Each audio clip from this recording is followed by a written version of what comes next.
नमस्कार। महाराष्ट्राचे लाडके मुख्यमंत्री सन्माननीय देवेंद्रजी फडणवीस यांच्या सिंधुदुर्ग जिल्ह्यातील जाहीर प्रचार सभेच्या निमित्ताने मी आपणा सगळ्यांशी संवाद साधतोय।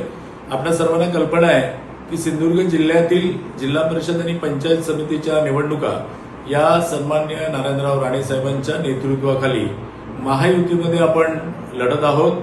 महायुतीमध्ये भारतीय जनता पार्टी, शिवसेना आणि राष्ट्रवादी अजित पवार गट हे घटक पक्ष सहभागी आहेत आणि या माध्यमातून जिल्हा परिषदच्या 50 जागा त्याचप्रमाणे पंचायत समितीच्या 100 जागा आम्ही लढवत आहोत। या निवडणुकीच्या प्रचाराच्या निमित्ताने महाराष्ट्राचे मुख्यमंत्री सन्माननीय देवेंद्रजी फडणवीस साहेब हे दिनांक 28 जानेवारी रोजी सिंधुदुर्ग जिल्ह्यातील कणकवली येथे दाखल होत असून कणकवली येथे दुपारी 3:30 वाजता जिल्हा उपरुग्णालयाच्या समोरील पटांगणावर त्यांची एक जाहीर सभा संपन्न होणार आहे।